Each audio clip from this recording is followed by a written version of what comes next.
Olá, estamos aqui hoje para bater um papo com vocês. Me chamo Paula Gomes, sou psicóloga e neuropsicóloga, atuo na área da psicanálise, no tratamento e na clínica. E também estou aqui hoje para que a gente possa conversar um pouco sobre esse mês, sobre as crianças, que fala tanto sobre o outubro. A gente vê muito as festinhas das crianças acontecendo nas escolas.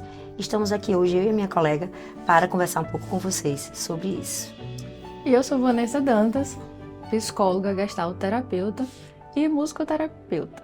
Nós vamos falar hoje sobre um tema muito importante para a atualidade, a produtividade na infância. O que é uma criança hoje para a sociedade, para a escola, para os profissionais que trabalham e atuam nesta área da infância? E para iniciar o nosso tema, eu gostaria de citar uma parte do livro Amora Gemicida. Não há melhor palco para um pensamento que dança do que o lado de dentro da cabeça das crianças. Vamos refletir um pouquinho sobre o que é realmente uma criança e o que essa sociedade traz para a gente do que seria uma criança. Isso. E o que a gente tem visto hoje, né?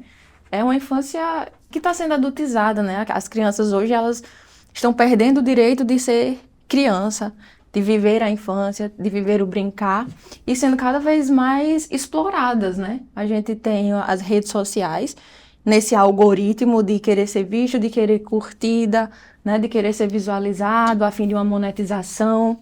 E a gente vai explorando essas crianças a um trabalho, né? Porque acaba sendo um trabalho de blogueira, é um trabalho de influencer, ou até questões mais duras da gente lidar, como foi o caso Felca, né?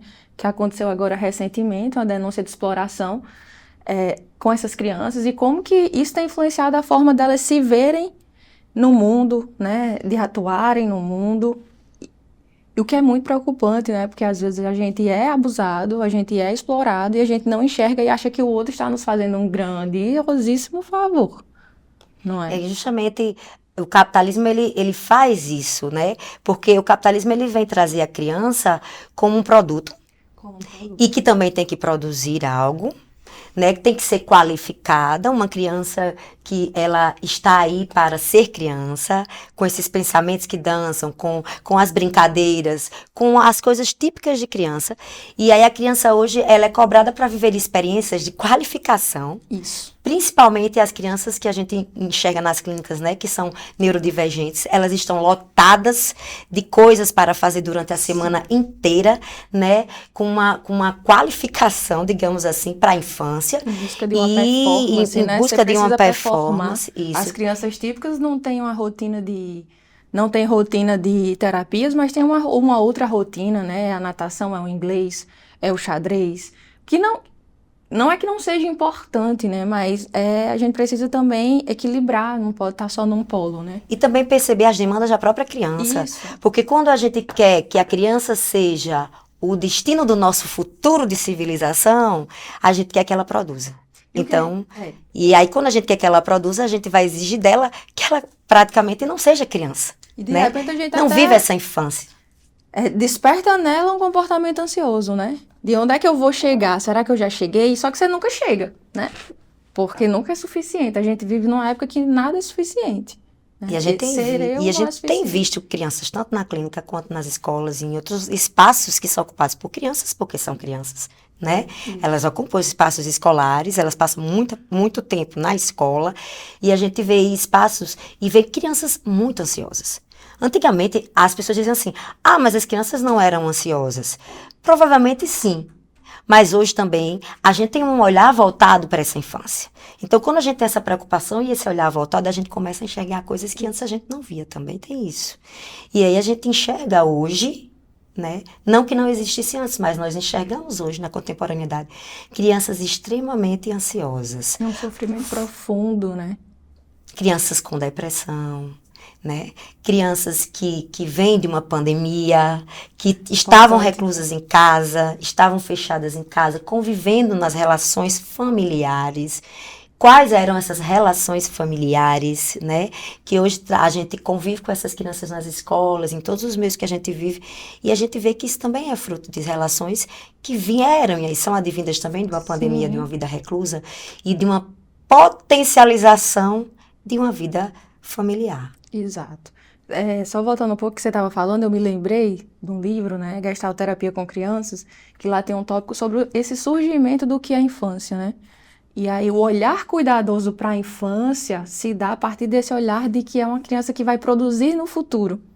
Então, eu vou olhar, vou estudar, quando a pediatria surge, a pedagogia, a psicologia, coloca um olhar para a criança, mas um olhar não para quem é essa criança, qual o cuidado que ela precisa para ser, mas é quem eu formo para produzir.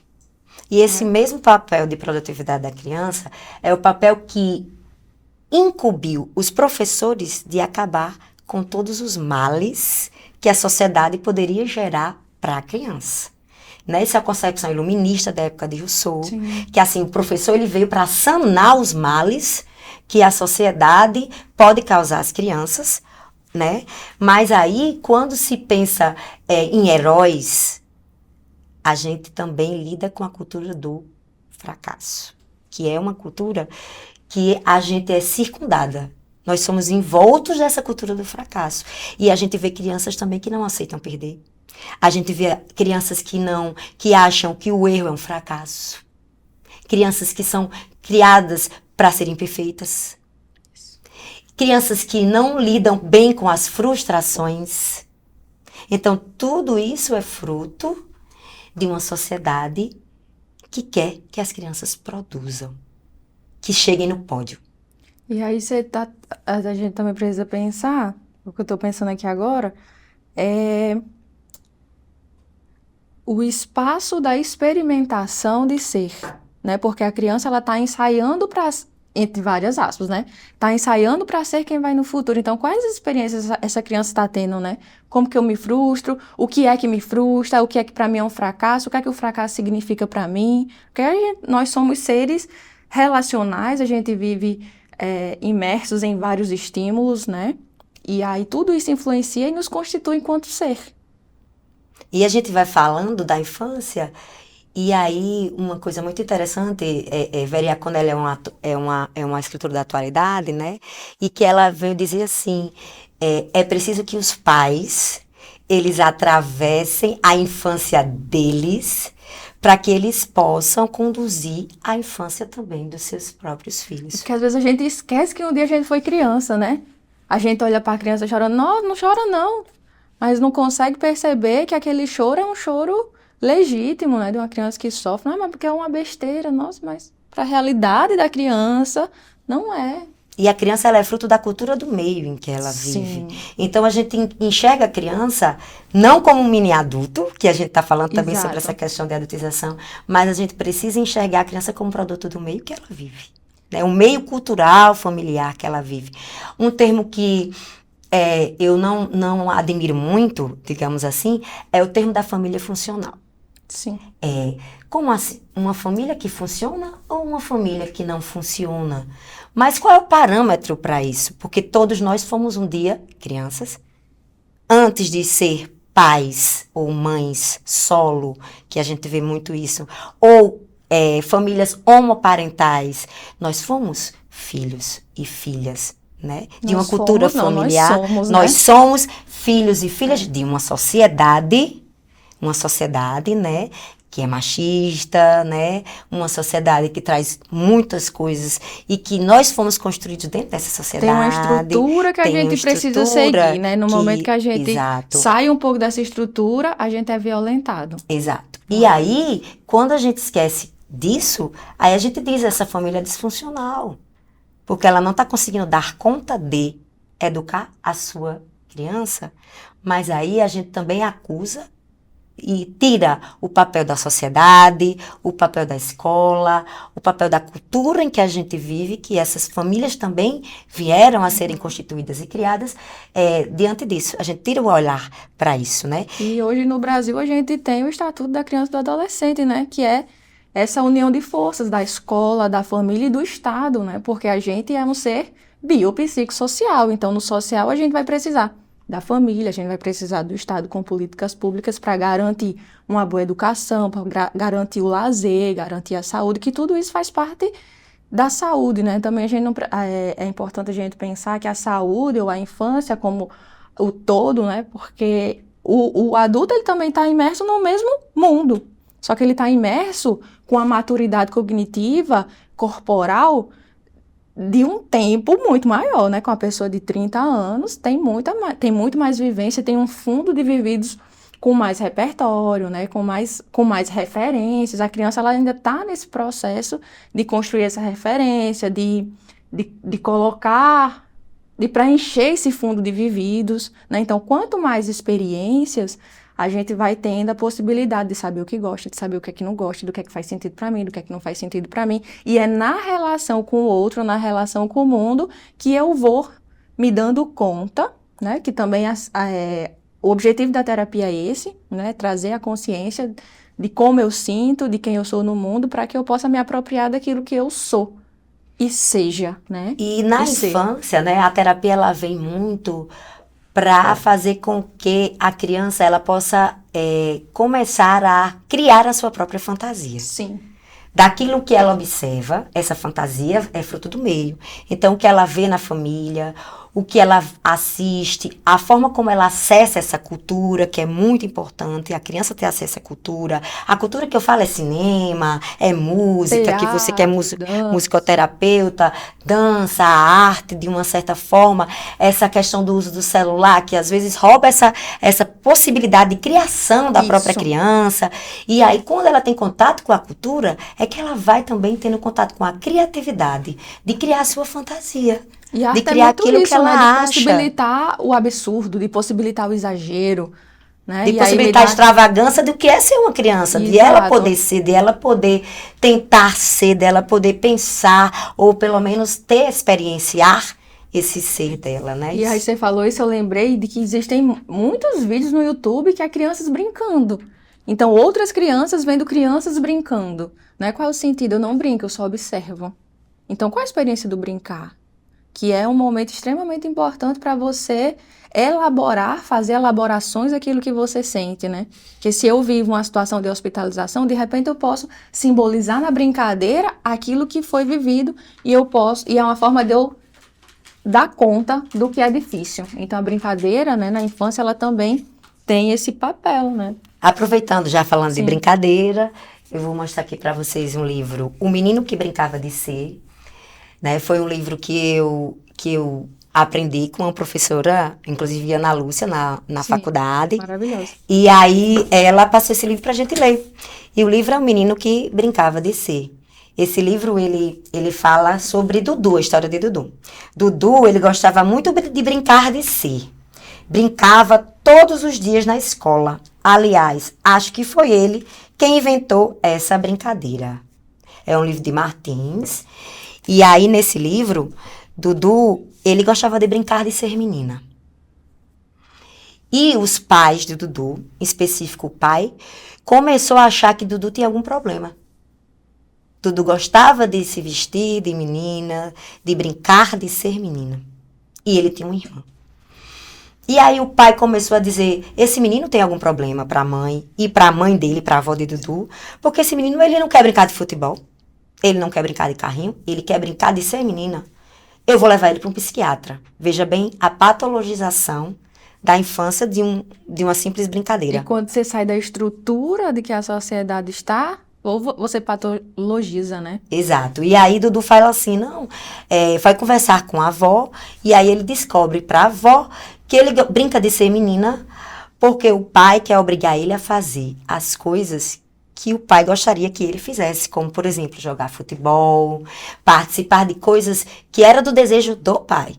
A partir do momento em que o Dudu quer viver uma brincadeira livremente, daquilo que simplesmente a sua cabeça ou a sua fantasia demanda, o pai começa a achar que ele tem algum problema. E aí Dudu se volta para a avó e diz assim, não, vovô, eu gosto de brincar de ser menina porque papai é menos agressivo com a minha irmã que a menina.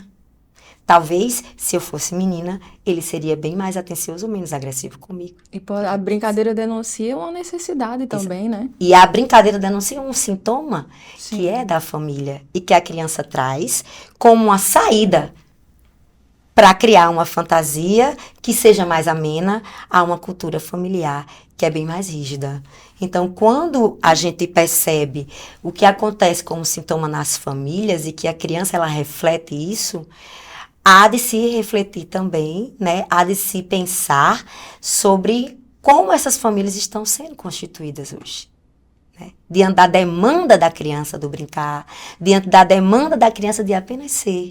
Que é uma demanda que vem de um outro, né? Que vem da sociedade de modo geral. Porque esses pais também são demandados, né? Demandado da sociedade, é demandado do filho, de como que o filho dele tem que ser. Então, é um pai que também é cobrado. Então, é uma cobrança que vem dos pais, que vai para os filhos. Então, é um sintoma generalizado, porque a gente também é um ser contextualizado, né? Então, a gente está na sociedade, a criança está na família, mas a criança ela também está na escola. E agora, a criança também está na internet, que é um mundo sem lei, né? Sem contorno, infinito, ilimitado, e os riscos que isso traz, né? É uma infância que ela, ao invés de ter uma experiência cultural, de espaços, essa semana eu vivenciei na sala de aula as crianças brincando, porque era a Semana da Criança na escola, estão comemorando, enfim. E aí eu perguntei, o que é que vocês gostam de brincar? E aí todos eles tinham a narração de uma brincadeira de esconde-esconde, de uma brincadeira de jogar bola, de correr no sítio do vovô, né? Então, as brincadeiras que mais marcaram a infância dessas crianças são brincadeiras de experiências. Não precisava de um objeto em específico, que fosse um intermediador, como você falou. As crianças assistem elas brincando no celular. Qual o sentido disso? Não é isso? E aí o celular, muitas vezes eles vêm como um consolo. Um consolo de quê? De falta do afeto, de falta de tempo de afeto dentro das próprias famílias. Né? Eu pego o celular, eu acesso tudo, mas eu também deixo de sentir algumas coisas. E aí a gente vai deixando o cérebro preguiçoso, né? Você é neuropsicóloga, você acho que consegue falar melhor sobre isso, mas sobre a plasticidade cerebral, né? Se a gente não está estimulando esse cérebro, ele tende a reduzir o funcionamento dele, né? E aí, se eu estou só observando, eu não crio, eu estou criando uma criança que é menos criativa, então eu vou ter menos ação, eu vou ser menos mobilizada, porque eu não estou colocando repertório para dentro. Eu lembro de um vídeo que eu vi, que era uma criancinha numa igreja, não tinha brinquedo, não tinha nada, ela pegou uma chinela, colocou a fraldinha e tava brincando de boneca, né? Como se a chinela fosse a boneca. Então, quando a gente dá sempre resposta, a gente inibe o desenvolvimento dessa criança no sentido assim, não vou forçar a minha cabeça para criar uma solução. A solução ela já está dada, né? É o mesmo conflito que a gente vive hoje com as inteligências artificiais, né? E não que a gente vá negar o acesso a essas crianças do celular. Sim, claro. Porque isso faz parte da nossa contemporaneidade. A questão é a quantidade de tempo que a gente acessa. Os estudos, eles falam que uma criança, a partir dos 6 anos, não bebês, não, ela deve, no máximo, ficar no celular por 2 horas ao longo do dia. Né? Distribuídas ao longo do dia. Então, veja bem, o uso doméstico desse celular, ele está sendo realmente bom para essa criança? Né? Eu encontro hoje, na clínica mesmo, crianças que não sabem mais escrever.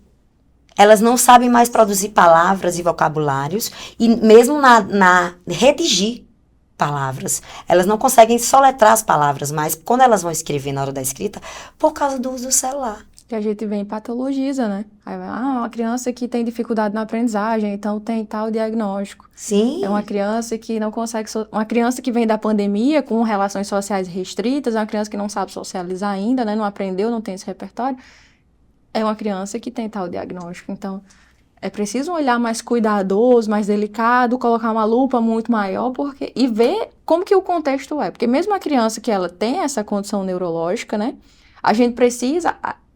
A terapia ela serve como essa hiperestimulação para que essa plasticidade ocorra, né? Então, é como se na criança que ela tem essa condição neurológica, que coloca ela com algumas dificuldades... Que é até mais rígida, né? Que é até mais rígida, a gente coloca uma estimulação maior para essa plasticidade. Na criança típica, a gente está fazendo o inverso. A gente está impedindo e tirando esse excesso não é excesso, mas tirando essa estimulação e deixando a criança com menos sinapses, né? Com E também, assim, é importante perceber que é preciso se estimular o cérebro, mas no tempo devido, como a gente falou, né? 2 horas, a partir de 6 anos. Eu já vi criancinha fazer assim, ó, de frente pro celular.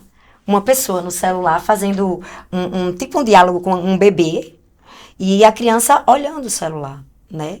Quer dizer, esse tipo de intervenção de objeto que você coloca entre você e o outro é extremamente perigoso. Christian Duca, ele vem falar do autismo por causa do uso das redes sociais. Veja bem, a criança não tem autismo, mas a criança imita. Ela imita todos os desenhos e os sons que ela escuta. E aí, os pais começam a ficar preocupados e dizem, será que essa criança tem autismo? Porque ela está imitando, parece uma ecolalia, né? São frases soltas sem nenhum sentido. Mas aí como é que está o uso desse celular?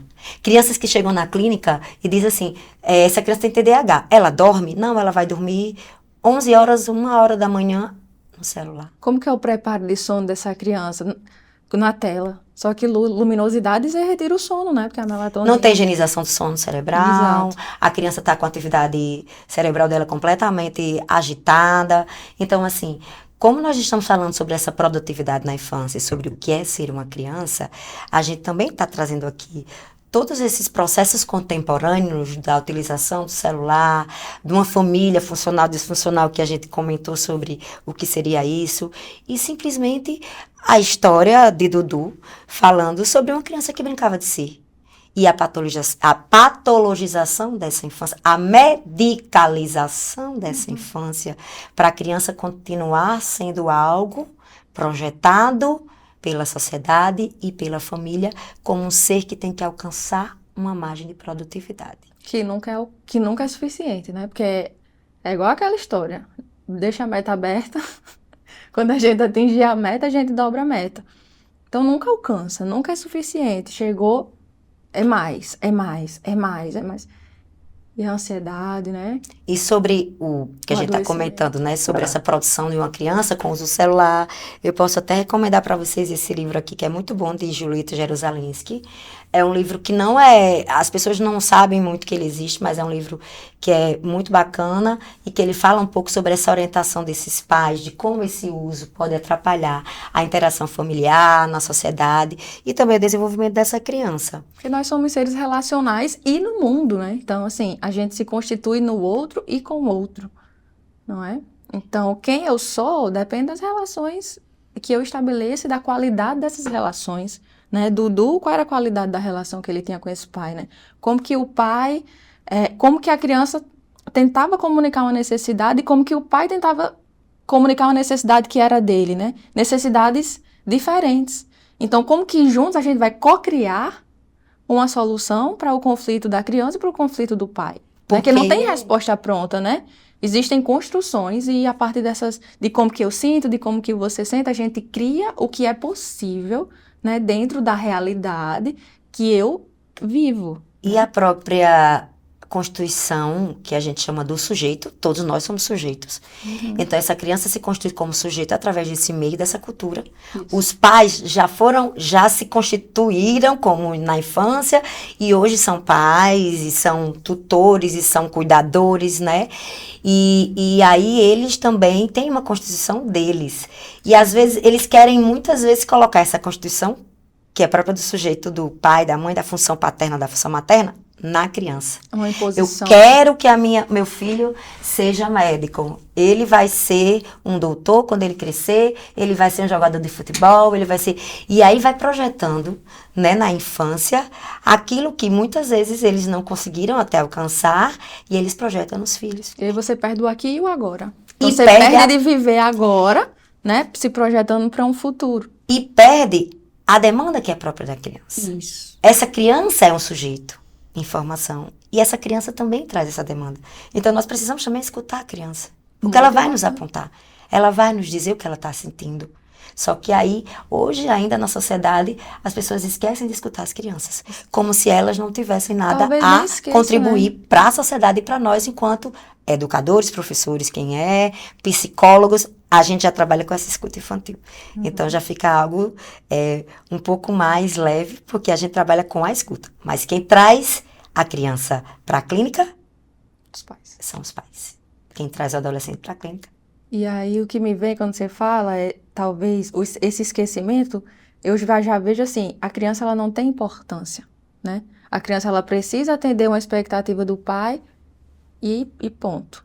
Mas a criança ela é um ser que pensa, que sente, que é o que você estava falando, né? Que precisa ser ouvida, precisa ser validada, precisa ser reconhecida nas suas necessidades, nas suas qualidades, nas dificuldades e nas potencialidades. Porque a criança ela é, né? A gente não está lidando com um projeto, a gente está lidando com alguém que ela é agora, ela é aqui ela é aqui no presente, eu preciso olhar para o presente, né? Às vezes a gente tem esquecido de olhar para o presente, daquilo que é demandado no agora. Às vezes é só um afeto que a criança precisa, né? Exato. E diante dessa nossa conversa, desse nosso diálogo, né? A gente vai vendo que essa constituição infantil acontece dessa forma e depois a criança vai passar das fronteiras da infância e vai chegar a um processo de adolescência, né? E aí nesse processo ela vai trazer consigo tudo isso que a gente conversou aqui, que ela foi demandando, não foi escutada ou foi escutada, e se não foi, como foi que ela processou isso, e ela vai trazer tudo isso para a adolescência. E não bastante, a criança que vai ser escutada ou que não foi escutada, também vai ser um adolescente incompreendido. Porque aí ainda é uma fase em que a adolescência ele vai começar a ter os questionamentos, a se contrapor esse desejo do pai e da mãe, a se contrapor o desejo dessa família. Né? Porque a adolescência ela tem esse quê a mais, essa alteração hormonal que vai dificultar a regulação emocional, né? E aí eu acho que esse tema é muito pertinente, que é o que a gente vem trazer aqui, o que é uma criança, né, hoje. Para quem essa criança está a serviço da sociedade, dos pais, e a demanda dela não tem que ser ouvida, não tem que ser importante, né?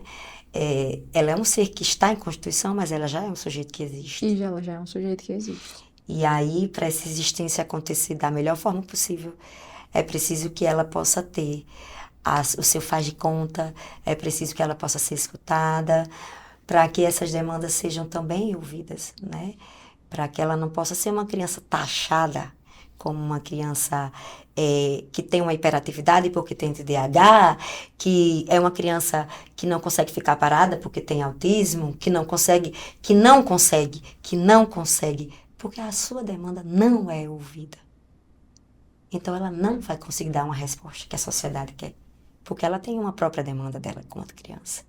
Então é preciso ouvir, é preciso observar, é preciso identificar as potencialidades e habilidades das crianças. E se relacionar com essa criança, né? Como que eu vou cobrar que a criança se relacione comigo se eu não me relaciono com ela?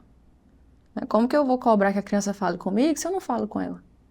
Como que eu vou cobrar que a criança me escute se eu não escuto? A gente é ser de relação. Então, eu aprendo por imitação, né? Aquilo que não está colocado para mim, eu não vou saber. Eu gosto muito de falar assim, eu nunca vou sentir vontade de comer um morango se eu nunca tiver, ao menos, ouvido falar sobre o morango. Né? Então, a gente vai, na experiência, né? É na relação que a gente vai se desenvolvendo. Não é nem se desenvolvendo, é que a gente vai aprendendo a se ajustar no mundo que a gente está, da forma que é possível. Não é da forma que a sociedade quer, que o capital quer, que a escola quer. É como que é possível, mediado por essas várias influências, como que é possível, né, eu ser do modo que eu sou. Né? Eu me permitir ser. E aí, eu gostaria de ler um pequeno texto que eu escrevi também para tentar meio que sintetizar essa reflexão e essa conversa que a gente teve aqui. A família desempenha um papel primordial na transmissão da cultura. A criança de hoje não tem mais espaço para suas próprias demandas. Aquela rotina de brincar, ir na escola, comer, fazer tarefa de casa, dormir, tomar banho e brincar e começar tudo de novo. Em nossos tempos, a família, como sintoma da criança, surge como um vendaval que rouba a cena da própria criança, que deveria estar a brincar com as suas demandas, a vivenciar sua própria fantasia infantil. Afinal, a produtividade e os estímulos que exigem dela um tempo de qualidade, mais parecem um tempo de qualificar essa própria criança. E é isso que eu tenho hoje, pelo menos, para trazer para vocês, para conversar com vocês, essa reflexão também sobre o ser criança, sobre o poder ser e estar no mundo como criança. Deixe as crianças serem crianças, né? Permitam elas errar, permitam elas experimentar, mas no erro, você vai estar ao lado dessa criança, enquanto suporte, enquanto referência para ela, num caminho que seja possível, né, na sociedade. Então, é isso. Obrigada, Paula, por dividir esse momento comigo, da gente, né, conversar, trocar algumas ideias, né, sobre esse tema que é muito importante da vida, né, porque todos nós um dia fomos crianças, né. Então, obrigada. E é isso. Muito obrigada por vocês que estiveram aqui conosco, aqui nessa expectativa desse tema e de conversar um pouco sobre isso. Agradeço, obrigado Centro Clínico, obrigada à equipe, obrigada a Paula, né, por dispor do tempo, do espaço. Muito grato pela experiência.